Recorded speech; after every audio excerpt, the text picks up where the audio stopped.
pagtingin ko dito mga ka-idol, parang may nakatayo dyan, nakasumilip sa may parang kusina niya mga ka-idol. Wow! Wow! Lah, gumalaw mga ka-idol, hindi ko lang alam kung makita ng camera. Yan, so yung pintuan mga ka-idol, no? Parang bumukas yan kanina. Parang bumukas yan. Wow! Lah, closet. Closet. Anong closet? Closet to mga ka-idol, closet. Purgatory mga ka-idol, sabi niya purgatory. So medyo mabigat yung pakiramdam ko dito mga. Magsalita po kayo.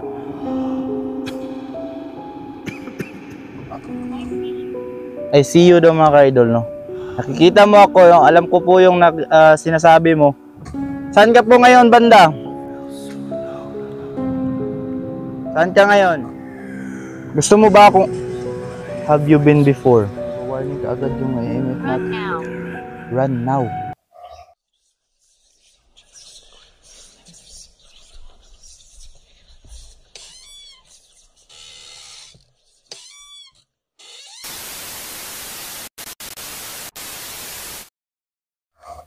Hello mga idol, ito naman po si Pulumulok Ghost Hunter mga ka-idol, ang inyong lingkod. Ngayong hapon na ito mga ka-idol, babalikan natin yung isang abandonadong kubo kung saan dito, no, mismo nakatira yung 52 years old na lalaki.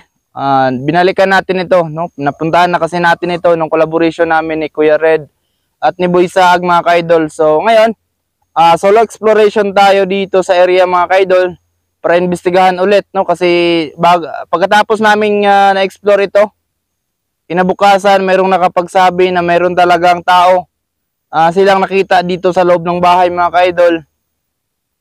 Connect doon sa nasabi namin ng unang exploration namin dito, no? So kung gaano katotoo yan mga ka-idol, sana walang mayari masama dito sa atin, sa ating solo exploration dito sa area mga ka-idol, no? So kung ikaw ay bago pa lang dito sa ating channel, huwag kalimutan isuportahan, i-like, i-share, subscribe ang ating munting channel, Pulumulok Ghost Hunter mga ka-idol.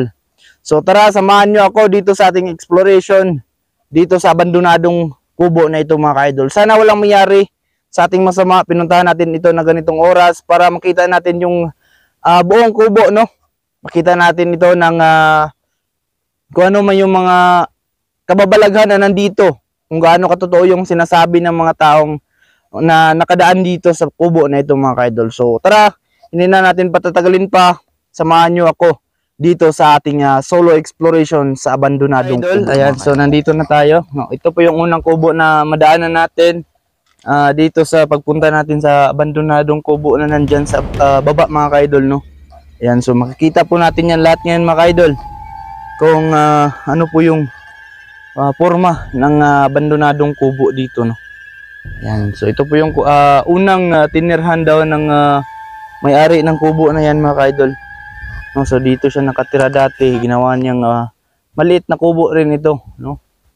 So nandito na lahat dati, tapos naabandona, tapos lumipat siya doon sa baba kasi marami siyang tanim mga ka-idol, no? Ayan, so ngayon puntahan natin yung ibaba na part mga ka-idol. Ayan, so medyo masukal yung daanan dito. Ayan, so nandun po yung kubo niya mga ka-idol, oh. Ayan, so kung nakikita ninyo, hindi ko lang alam, no, kung klaro ng ating camera.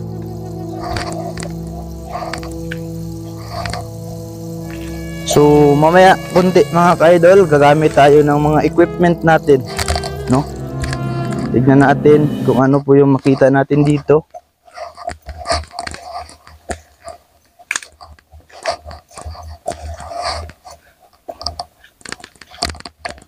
Ayan. Ito po yung abandonadong kubo mga ka-idol, no? Matagal na po itong hindi napuntahan, no? So siguro mga ilang araw na rin kaming hindi nakabalik dito sa area.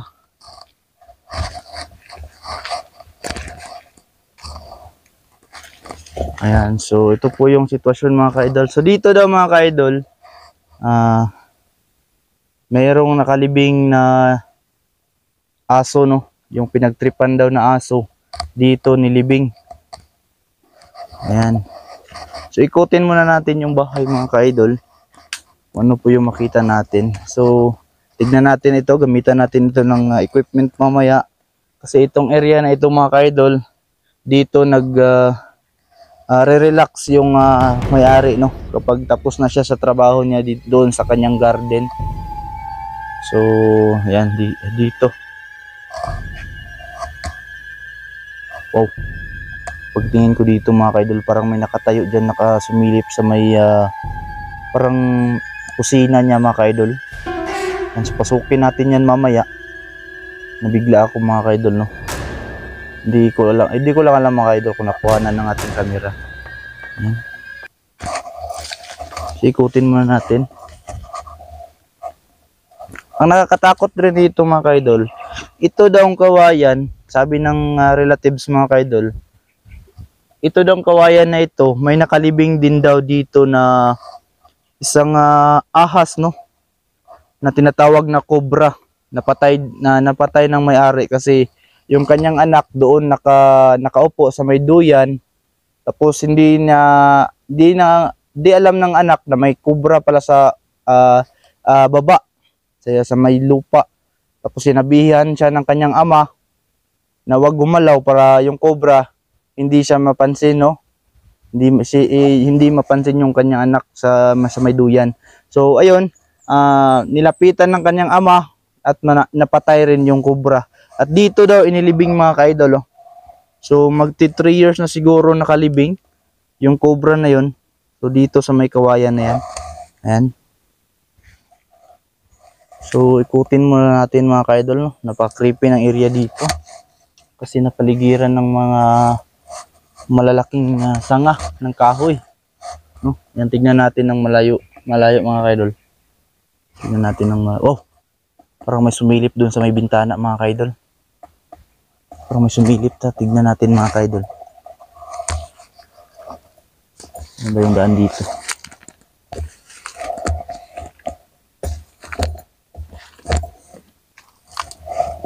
Ang daming lamok na dito mga ka-idol, ayan. Hello? Dito kanina mga ka-idol, parang may sumilip.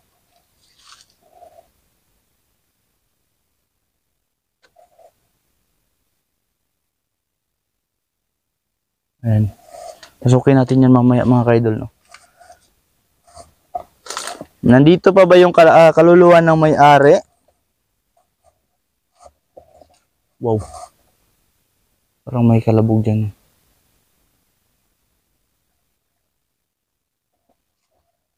So ngayon mga ka-idol, bago natin pasukin, tignan natin yung labas. Dito sa labas kung nandito. Mayroon ba tayong masagap dito ng mga entity sa labas, no? Yan. So, try natin kausapin. Try natin makinig. Ayan. So, dyan. Sabi niya dyan. So, ito po yung SLS camera or I can speak daw. Wow. So, may tao sa likuran mga ka-idol. Ito po yung ghost tube mga ka-idol. Mayroon po itong 500 words na pwede nilang gamitin. Yan. Hello, nandito na may tao po ba dito ngayon? Or kaluluwa? Drip daw mga ka-idol. Sabi niya drip. Drip. Pwede po ba kayong magsalita? Gamitin nyo itong equipment na hinahawakan ko ngayon. Pwede rin kayong pwede nyo ring hawakan, no? Para makita ko kung nandito kayo. Kasi mayroon po dito mga ka-idol, no? Electromagnetic field. Nakaka-detect ng mga entity or energy, no? Like metal. Pag nalalapit natin ito sa metal mga ka-idol, yung color green na ito, quickly daw mga ka-idol, sabi niya. Yung kulay green na ito mga ka-idol is magwa-warning, no? Tumataas yung level, no? Niya. So tara. Magsalita lang po kayo, no? Dito sa aking gamit ngayon.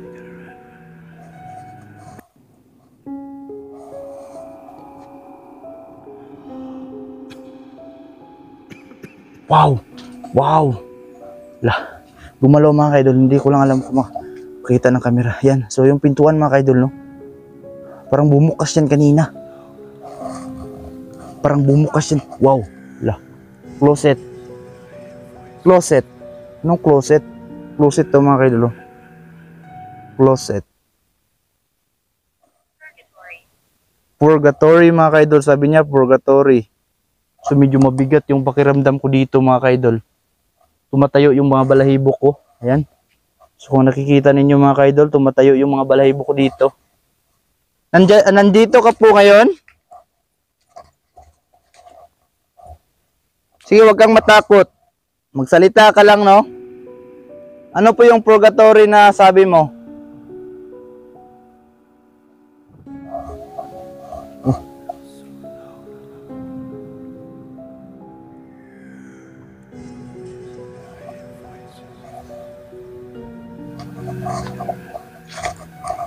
Yan mga idol.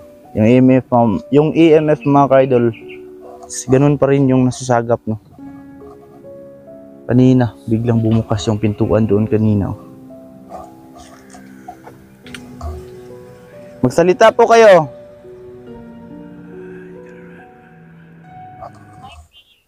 I see you daw mga kaidol, no? Nakikita mo ako, yung, alam ko po yung sinasabi mo. Saan ka po ngayon, banda? Saan ka ngayon? Gusto mo ba akong... Have you been before? Have you been before? Have you been before daw mga ka-idol? Sabi niya, have you been before? So, pwede ba akong papasok sa loob?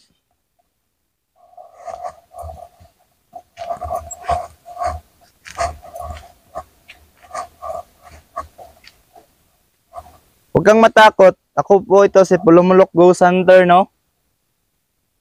Kaibigan mo ako.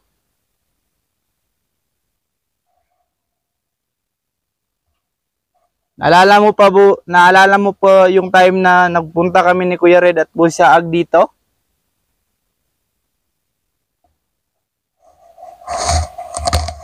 Magsalita ka po.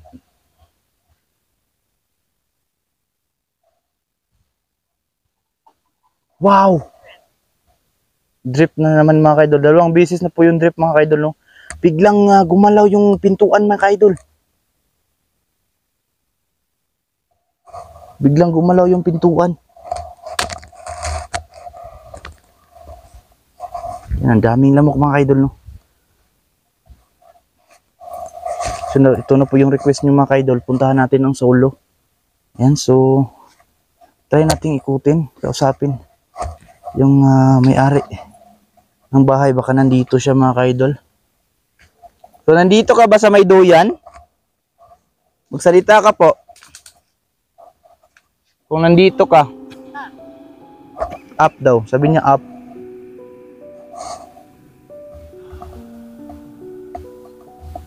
Saan ka po ngayon? Oh. Medyo malakas mga kaidol. Nagwa-warning yung EMF. Yan, yan. Nagwa-warning yung EMF na... No daw? Eric daw, Eric. Sabi niya Eric. Yan mga kaidol, nagwa-warning yung ating EMF. Ano po yung Eric? May kasama ka ba dito?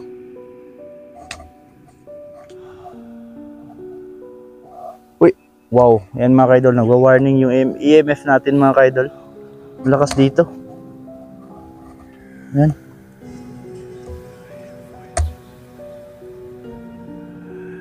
Nandito siya mga kaidol. Kasi yung EMF natin nagwa-warning.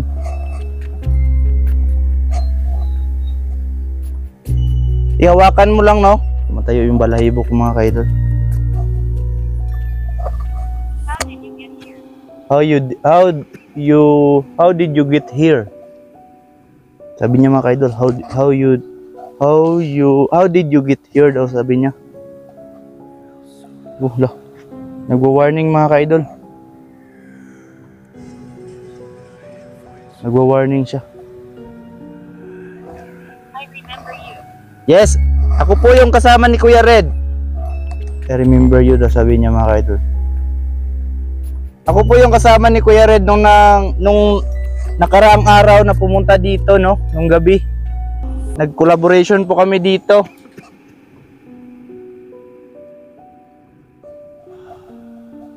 Alala daw niya tayo mga ka-idol.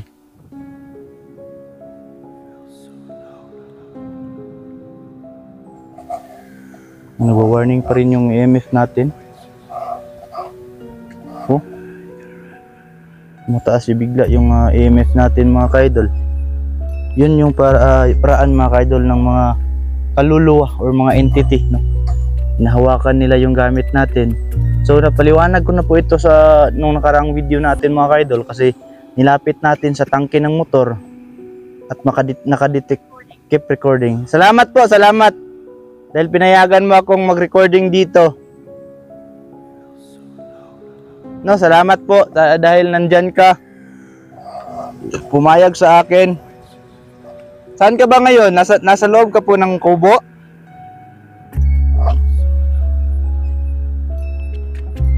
Hello? Nasa loob ka pa ba ng kubo?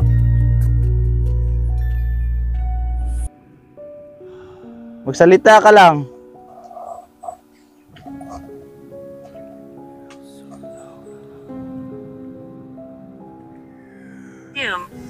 Doom. Sabi niya doom. Doom daw mga ka-idol. Oh. Tumaas bigla yung EMF natin mga ka-idol.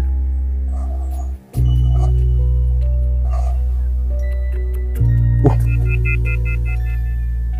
Parang may boses bata mga ka-idol.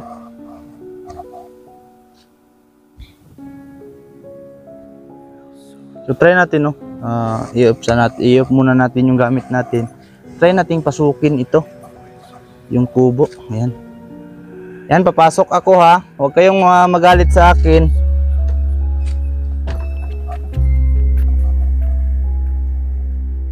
Yan, so ako lang po ito, si Pulumulok.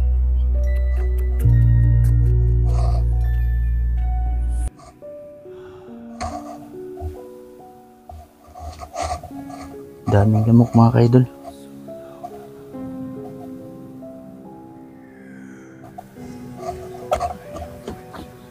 Wow! Wow! May dumaan dito. Promise mga ka-idol, may dumaan dyan. Parang nakalutang lang.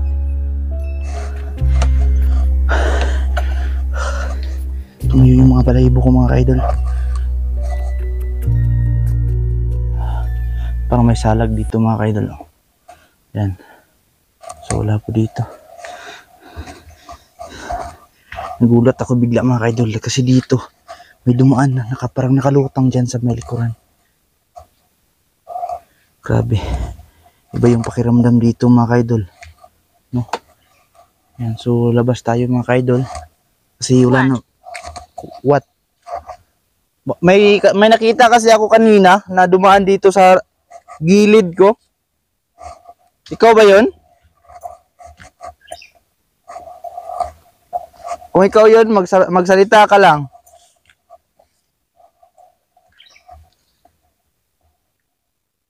Oh, nagwa-warning ka agad yung EMF natin. Run now. Nagwa-warning ka agad yung EMF natin. Run now.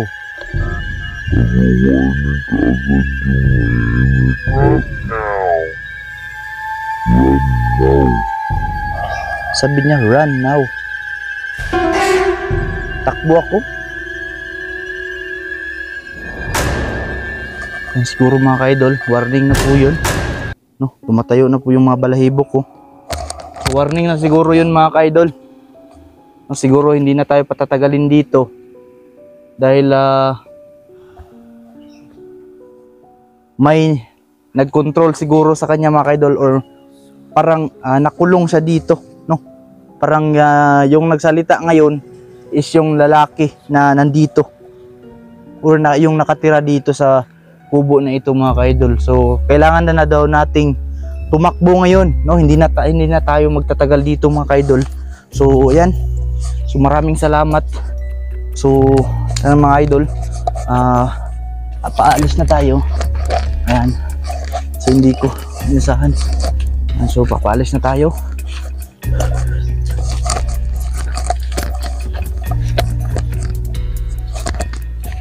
So nandito na tayo ngayon sa itaas.